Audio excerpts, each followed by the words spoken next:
If there's one thing we can all agree on, it's that celebrities' lives are boring, which is why whenever a biopic is made chronicling their lives, they need to be spiced up a bit, with implications of affairs and rivalries which may or may not have actually ever happened. Families of celebrities must therefore take any depiction of their relatives' lives with a pinch of salt, and brace themselves for some dishonest truths. For example, in The Life and Death of Peter Sellers, starring King George VI's speech therapist, Peter's son Michael criticised the film for focusing too much on his father's negative qualities, making him out to be a neurotic sociopath, which was only an occasional side of the actor's personality. Whereas Britt Ekland, who was married to Sellers for 4 years, said that the movie toned down his sporadic bad temper. Just shut up! But for Harry H Corbett's family, it would take a whole pillar of salt to accept this 2008 TV movie as anything resembling fact rather than fiction. The Curse of Steptoe.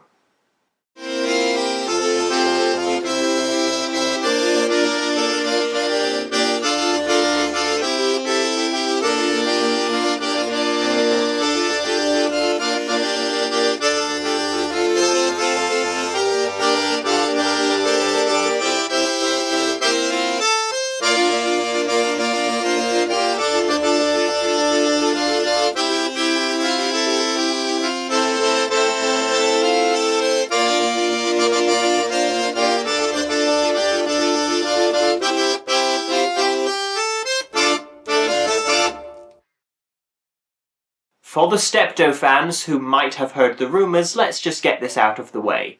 Harry H Corbett and Wilfred Bramble didn't hate each other. They both had very different lifestyle and acting preferences, and they are best known for playing characters who didn't get on. That's as far as the bitterness went. And now, for those of you who've never heard of Steptoe and Son before, here's a little summary. Not to put too fine a point upon it, Dad, your very presence tends to impinge upon my aesthetic moments and my little bits of relaxation.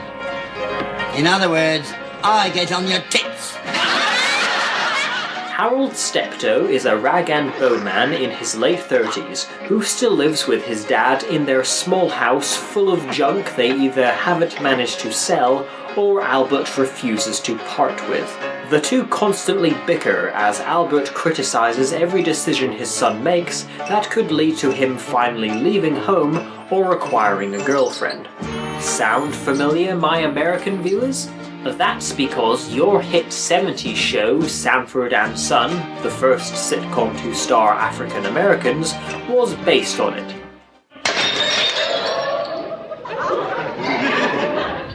Oh no, please. It's me arthritis and me knuckles. It slipped right out of my hand. You know my arthritis. Help me, I'll kill you!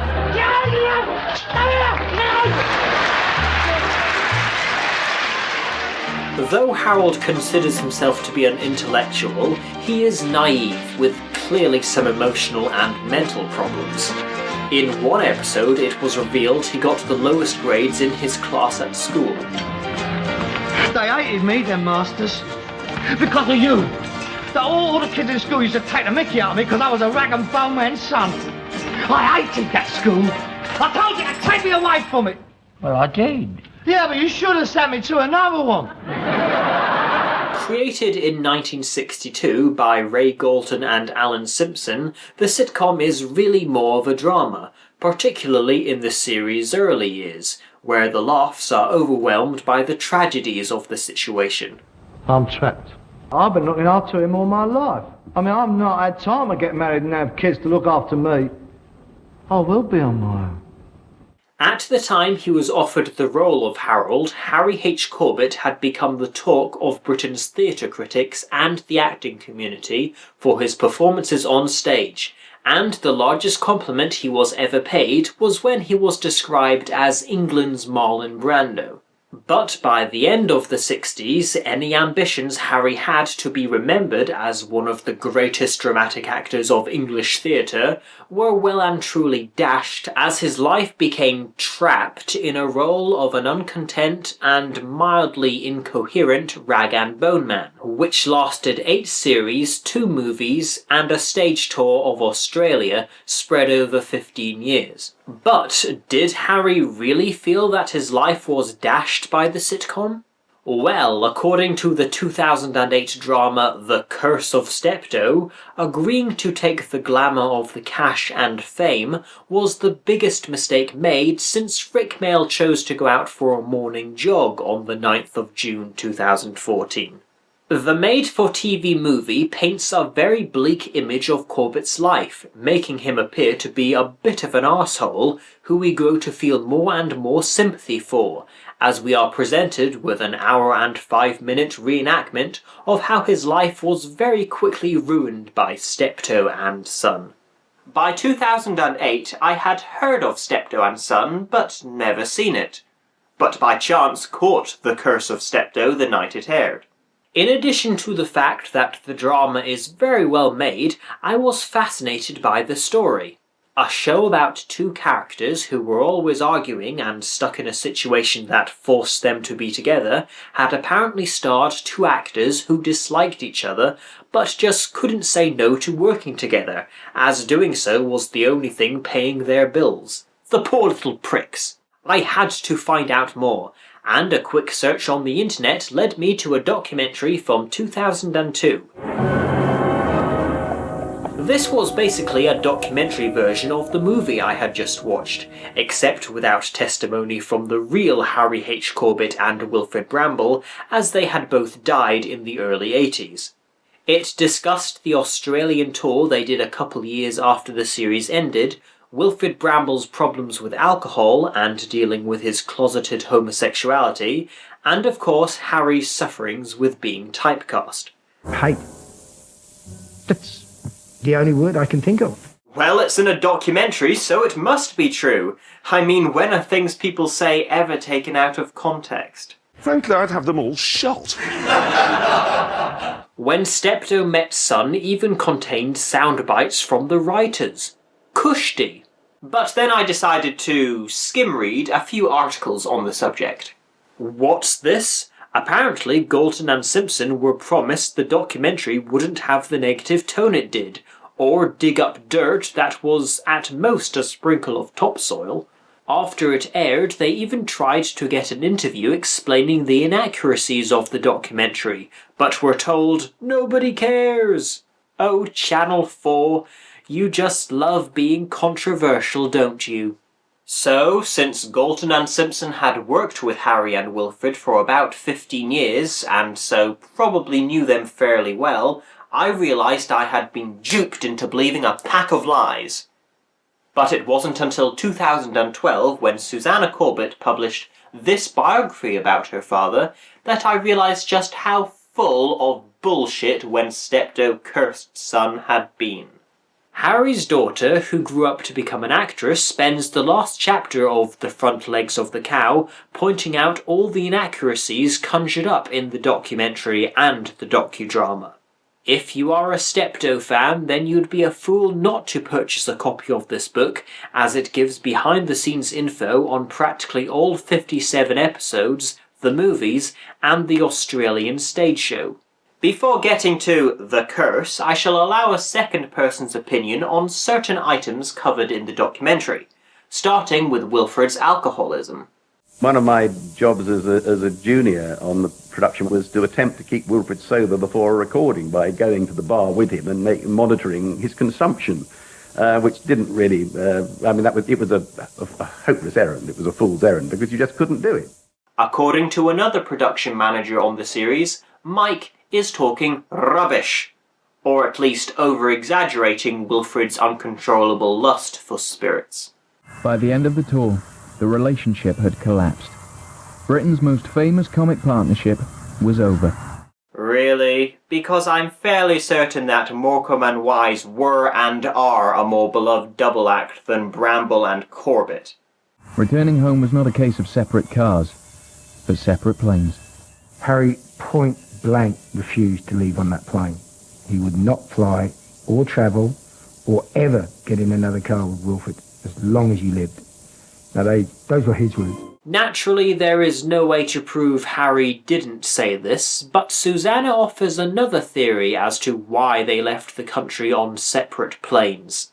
Harry, his wife Maureen, and their 2 children took a plane heading home to Blighty, whereas Wilfred was going to Hong Kong, because he was looking for a...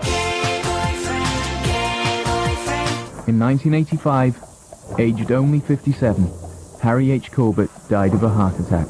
Harry died in 82. His partner of 20 years paid him a reluctant, half-hearted tribute. A nice guy. And we did work well together, despite the fact that we only met when we were working, because we lived different lives and miles apart. What part of that was reluctant or half-hearted? Yep, that guy I worked with for nearly 20 years was not the worst straight man I've worked with. They died hating the sight of each other. Oh, so that's why they were planning to do another stage show together just before Harry died.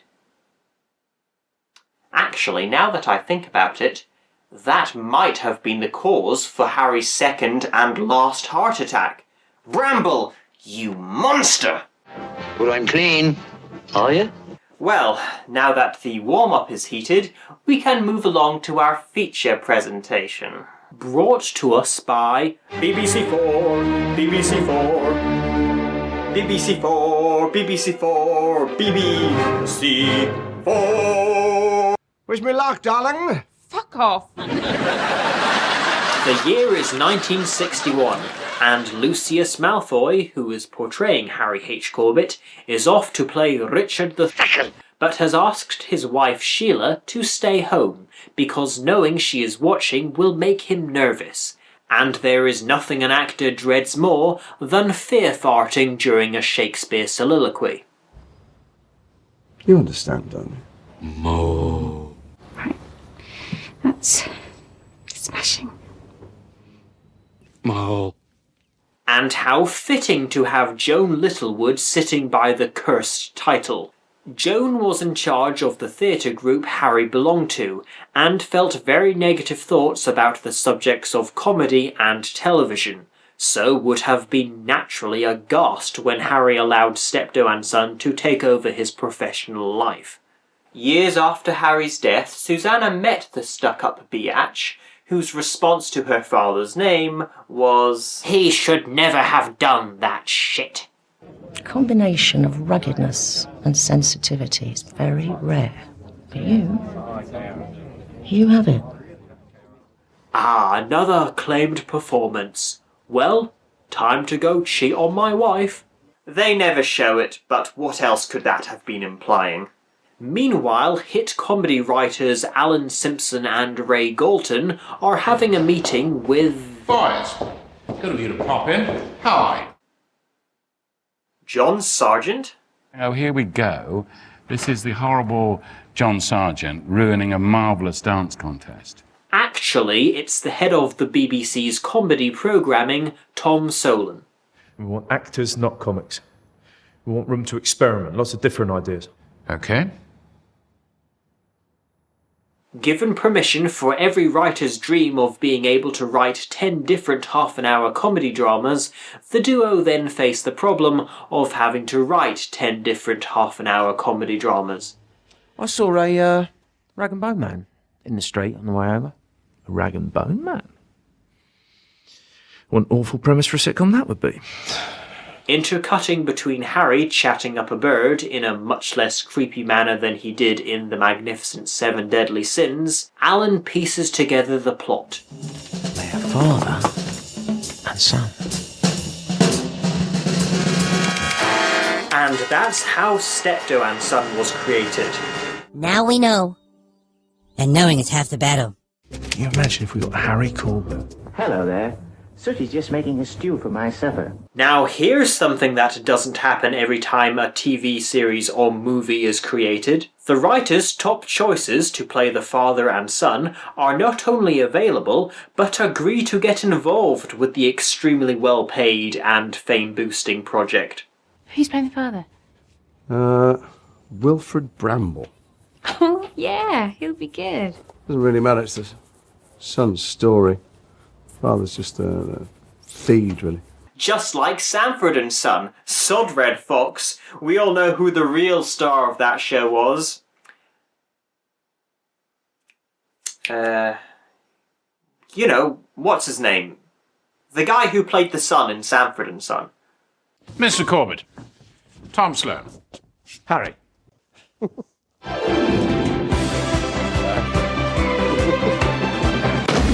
You're not allowed to do magic outside school. Thus entereth... It's Paul's grandfather. Half an hour late to really sink in the symbolism of the curse. Hello, Dad. How lovely to meet you. Why don't you take your coat off and make yourself comfortable? And we can get started. Through this scene of their first meeting and the rehearsal, there is an unmissable vibe given that these two don't much care for each other. From Harry coming across as patronising, unimpressed that Wilfred hasn't learned his lines or given any in-depth thought to the character he'll be playing, and worse, the poking. Don't worry about me, mate. I'll be all right. I've had enough.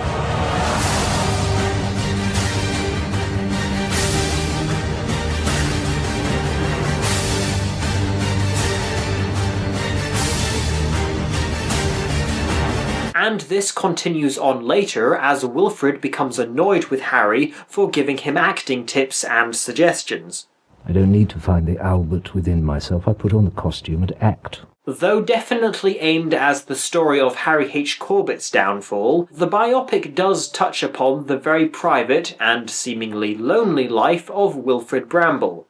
Ironically, it could be argued that he was a better character actor than Harry, as the immaculate Irishman was absolutely nothing like dirty Albert Steptoe.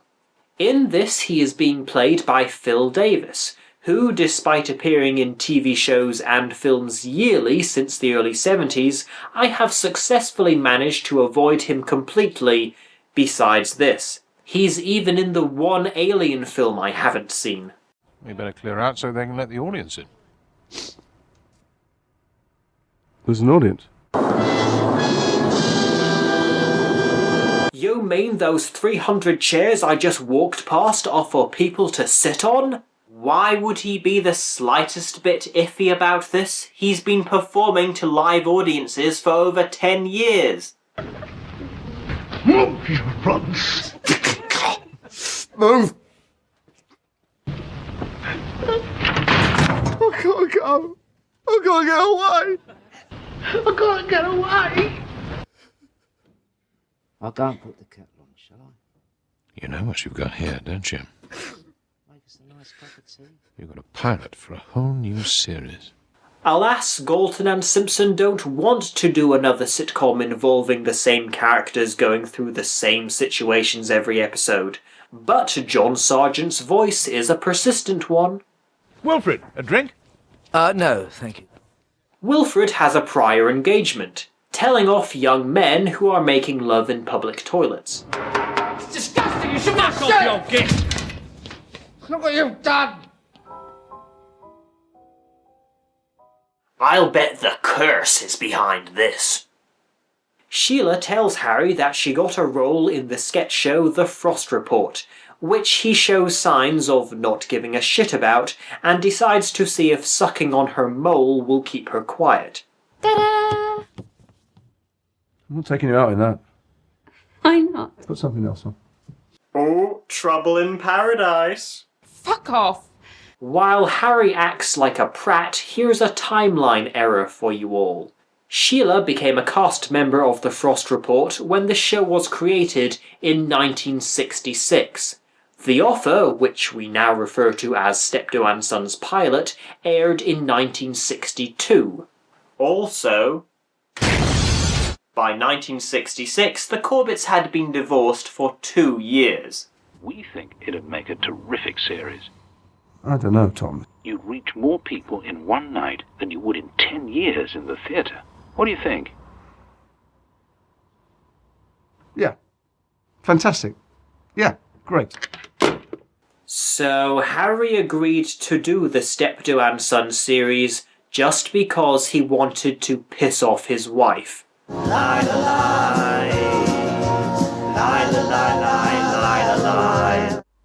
Boobies! And so Steptoe and Son became the hit of the country. To give some scale to this brand of popularity, remember this was at a time when there was only 2 television channels in Britain and no such thing as video recorders for later playback. You wanted to watch something, then you'd have to be there to see it. It's only one. One roll, there'll be other Macbeth. Yeah. There's nothing in the world amps up your hormones more than finding out you've been replaced by Albert Finney. Alors, c'est impossible, ça! I want to have a baby.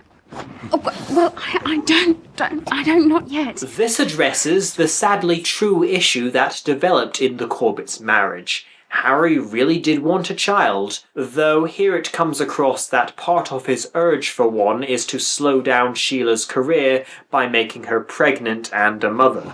I've got fucking rights. God, what a dick. Not you care. You never have done. I shouldn't be doing heavy work like this. Yes, thank you. Just like Dad's Army star Arthur Lowe, Wilfred did have trouble remembering all his lines, unlike Harry, who usually knew Wilfred's as well as his own. Oh, you're very sure of yourself, aren't you? Holy flunking schnit.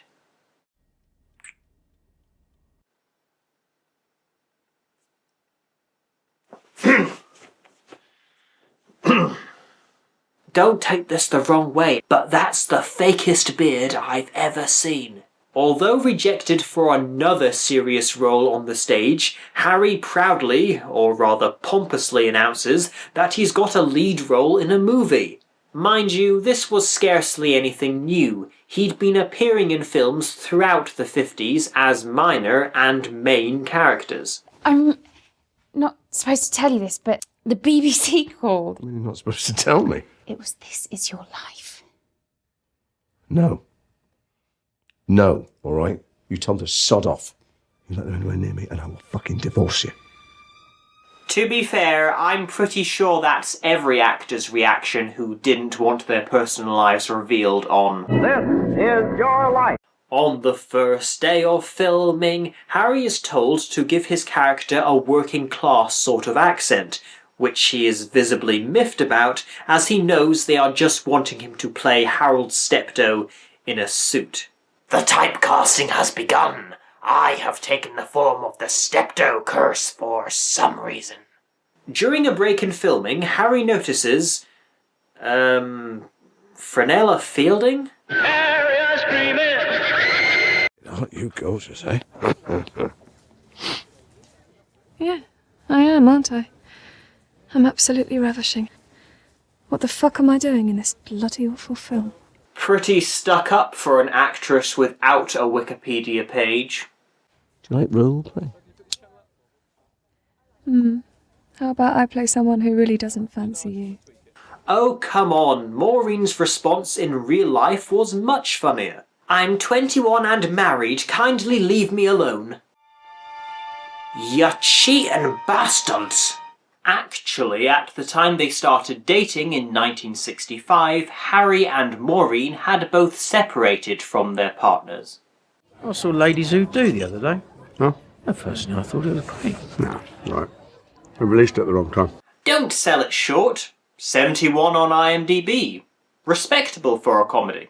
Feeling emotionally strained, Harry declines going for an after-show drink.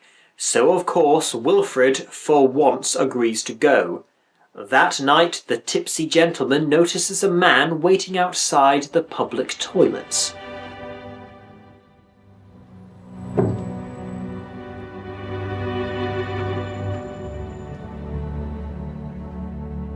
You dirty old man. All arresting you for soliciting for an immoral act. Although he denied being one, in those days homosexuality was still regarded as an illegal act. Wilfred was fined 25 guineas, which I think in today's currency would be about £2,000, and left feeling publicly humiliated, though it in no way damaged his career. Here the docudrama glosses over the sad story of Wilfred's marriage, and how his wife had a child that wasn't his. Get me something, anything. Walk on, understudy, I don't care. Just not in the fucking UK. At that week's read-through, Wilfred informs the team that this will be the last series of the show he does, as he would soon be going to America to star in a new Broadway musical called Kelly. Yes! Kelly the musical. Oh, you mean Helen Keller the musical? Helen Keller, blind as a bat. She can't hear us speak. What's up with that? Nope, a musical based on Bowery Bugs, or the story that cartoon was parodying. I'm sorry about that, but I'm sure you understand. Timeline error. We are led to believe that Wilfred got this starring role in a Broadway musical because he was desperate for work outside the UK due to the scandal he was currently involved in. He was arrested in 1962 between the first and second series of Steptoe and Son, and the reason he was offered the role of Kelly in 1965 was because he had just done a movie where he co-starred with the little group known as the Beatles. Very clean, isn't he? I think it's time to move on, Harry. I'll be back. Do you want me back? Yeah, get back to Steptoe. Molly. If you'd like to learn more about the real Sheila and the more accurate picture she paints of life with Harry H Corbett, she wrote an autobiography in 2010, 2 years after the release of The Curse. We kill him off. Series 6, Episode 1, The Funeral about Steptoe. By this point, they had only done 3 series. The script was never actually written, but the plan was for David Hemmings, this guy from That Thing, to show up claiming to be Harold's son, thus reversing the situation. Unfortunately, since things that did actually happen still have to seep their way into this movie, Kelly suffers from massive failage and shuts down after 1 performance. Harry takes it well. That sequence was masterfully done. It's a shame, though, that Harry was against the idea of continuing the series without Wilfred. In the year 2525.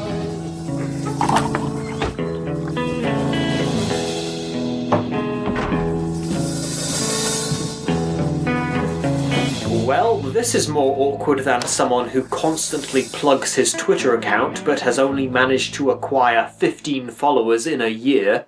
I'm so lonely. One night, Harry's trendy sideburns answer the door to find a pregnant Maureen on the doorstep. It took her 4 years to fall pregnant. More like the miracle of Steptoe. You're doing another one? Yeah. Why? Because it's a good show, you tart! What this biopic doesn't mention is that between 1965 and 1970, there were no new Steptoe and Sons. Galton and Simpson wanted a break, and Harry even got his own TV series called Mr. H, which had such a big impact that there are absolutely no surviving episodes or clips to prove it existed. But then John Sargent's voice created an apparition of Tom Solon again and asked Galton and Simpson to get back to the junkyard, because now episodes could be made in colour. Ironically, only the black and white copies of Series 5 and most of Series 6 were archived in the BBC vaults. Even the episode The Colour Problem, which is all about Albert going to Eric Cartman type lengths to have Harold buy him a colour TV. We've exhausted every possible scenario. Then up the ante a bit.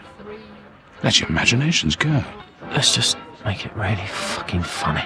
And so we cut to Harry and Wilfred dressed as women from the episode Live Now, Pay Later. Ha ha, because drag is lowbrow humour. Please, not every episode in the second run of the series involved cheap gags like this one. The episodes may have contained more laughs, but there was still the layer of tragedy on top. The Desperate Hours, Without Prejudice, Two's Company, and what about Steptoe and Son and Son? That ending is surely one of the saddest TV moments ever. And of course, Divided We Stand, regarded as one of the funniest episodes in TV history. I've got the law of contracts on my side. I have the knobs on my side. Well, good luck, darling. Look, we're not... And in case you're wondering, no, in real life Harry didn't tell the woman carrying his child that he sort of doesn't love her. Allegedly. I could have been a contender. I did for you, Charlie. Oh, Charlie!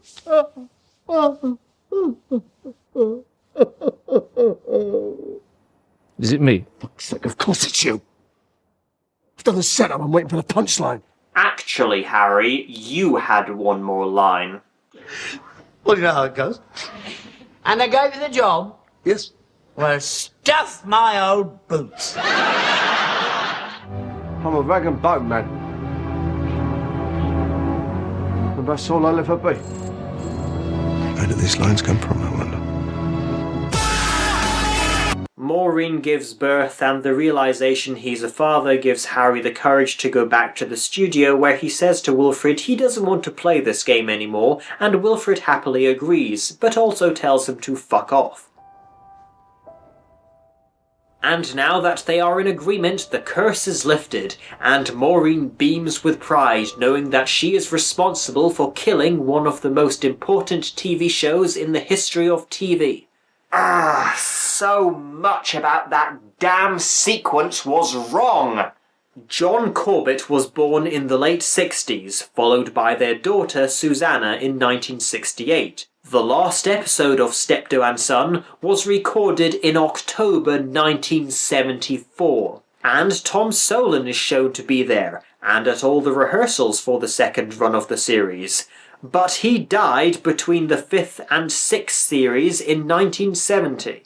I knew it! His corpse was being possessed by John Sargent.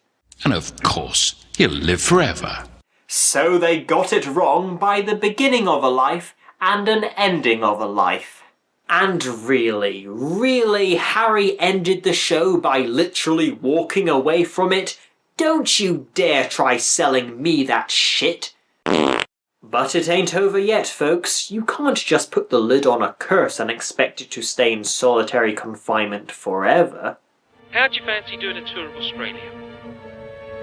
Australia? Doing a stage version of Steptoe and Son. They love it over there, apparently. Don't worry, Harry. In about 5 years, you'll drop dead of a heart attack aged 57. And truly that'll be the best thing for him.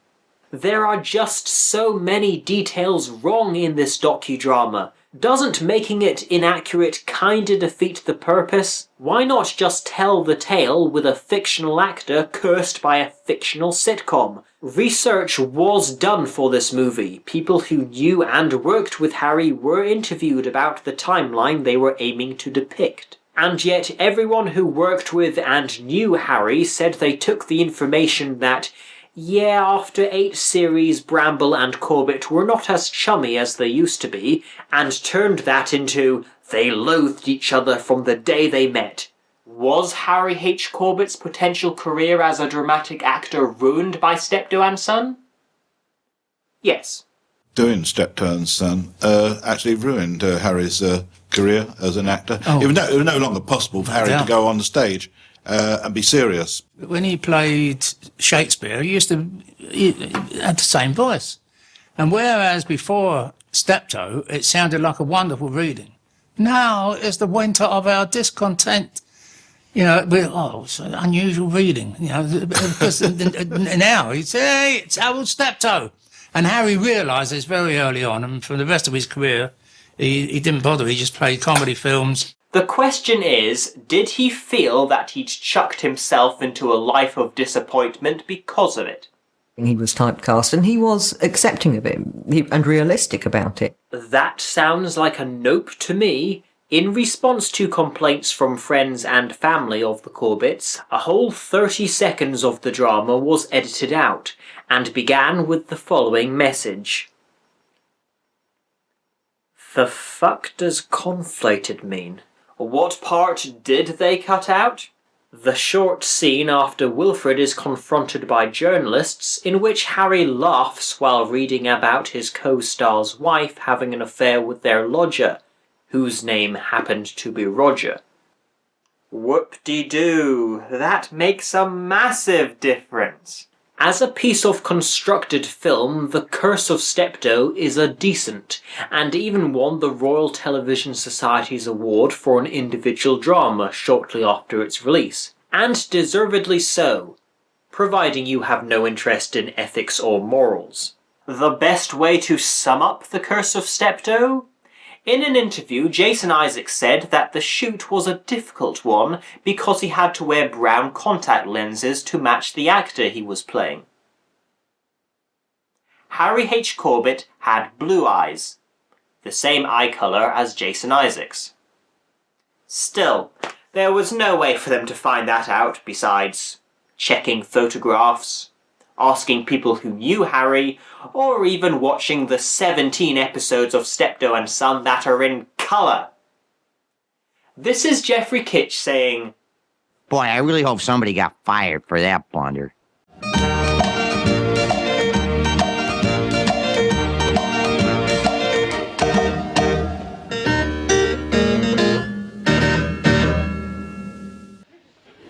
It's not like that at all.